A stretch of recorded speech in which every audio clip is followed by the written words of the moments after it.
What's your view on buying with a partner? Do you think owning a home still matters as much today as it did for previous generations? If I'm just starting out with $5,000, where would you suggest I begin? I'm not sure whether my daughter asked that question because I think she did that.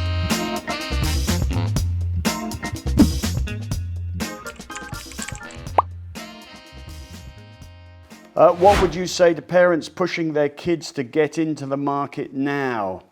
I think kids need to make their own minds up rather than their parents. There are a lot of, this probably wrong thing to say, there are a lot of well-meaning parents, but also a lot of ignorant parents around. You're younger, it's not necessarily the right thing to do, especially if they are natural gamblers and they're telling you to have a punt on a lithium stock. That's bad advice. So you make your own minds up whether you want to be in the stock market or not and whether you want to get into the market now. If you're talking about whether the market's a buy now, that's a whole different question, which I'm not going to answer because in a month's time it could be different. But what would I say to parents pushing their kids to get in the market now? I would say help them get a house deposit whatever way they can. Probably best they don't try and do it in the stock market. Probably best they take some of your money, I think. Can superannuation really replace property as a long-term wealth builder? Well, it's not replacing property. It is another structure that is a long-term wealth builder. It's not one or the other. I think younger people have got a much longer run-up on super. There will come a time in 20, 30 years where everyone will look back and go, well, my retirement's sorted because I've got 3 million or whatever it is in super, because you guys, some of you younger people, have a much longer run-up than the rest of us. It only started in 1991. I only turned up in 1995. I was paid on commission half the time, so I didn't have to pay 12% on that.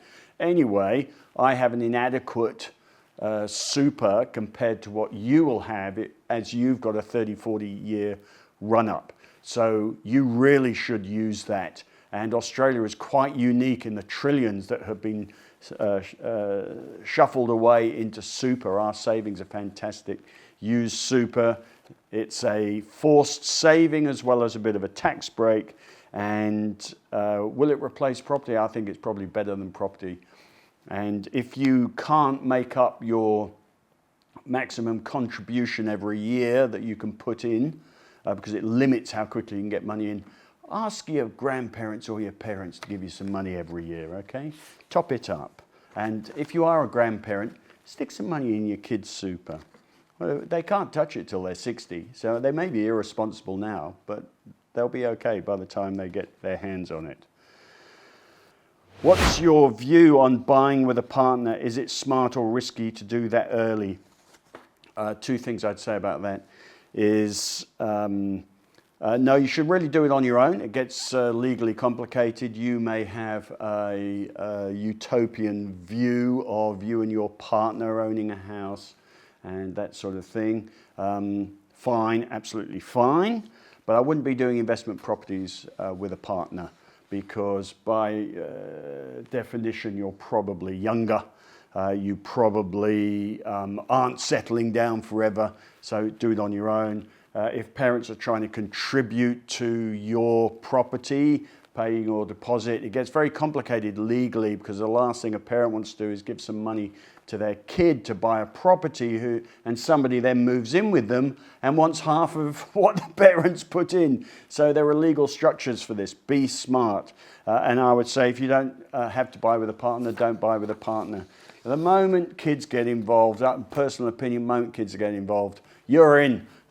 So buy with a partner if you want, but I would say try and avoid mixing assets until you really are settled down. If I'm just starting out with $5,000, where would you suggest I begin? I would suggest you begin by keeping it in your bank account, not investing it. If you've got $5,000 and you think that's a lot of money, you haven't got a lot of money.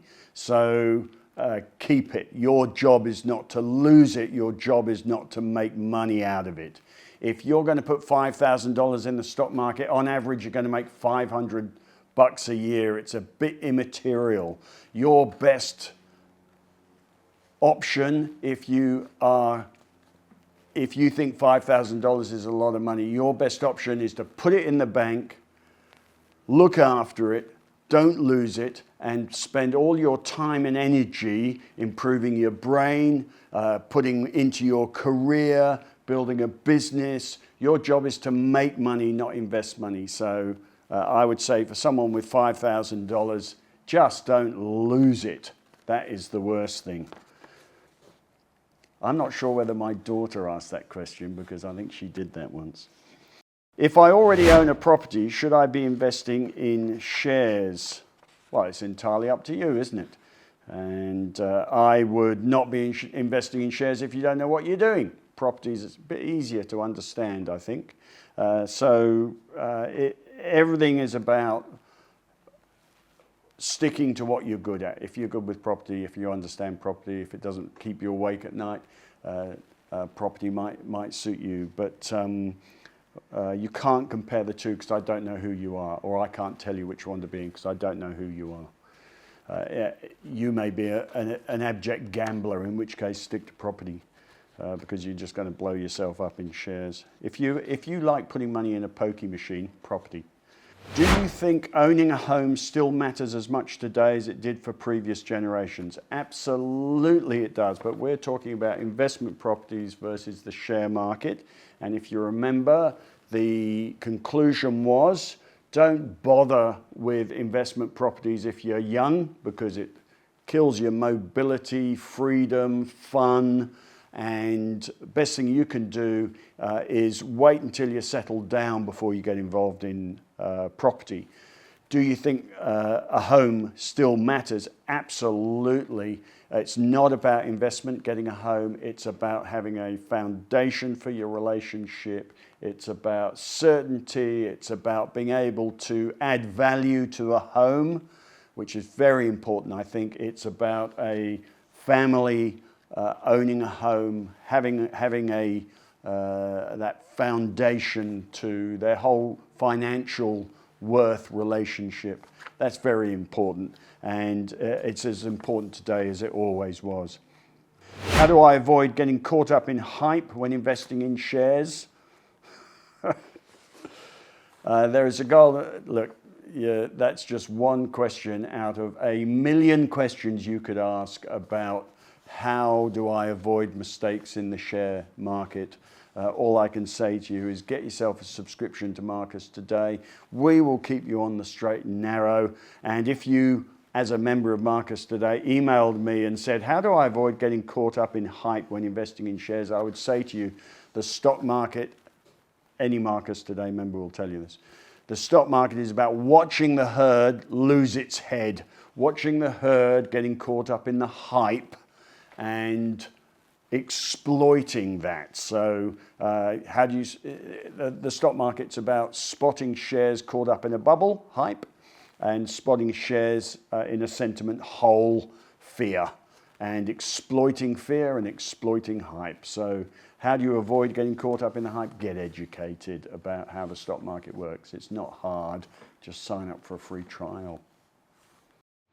And that's it for questions. Thank you very much. Thank you for your interest. I hope you can do a few things, which is not buy an investment property till you're settling down. Leave the investment properties to the old and rich, and see if you can get your grandparents to contribute to your super and your parents to give you your house deposit.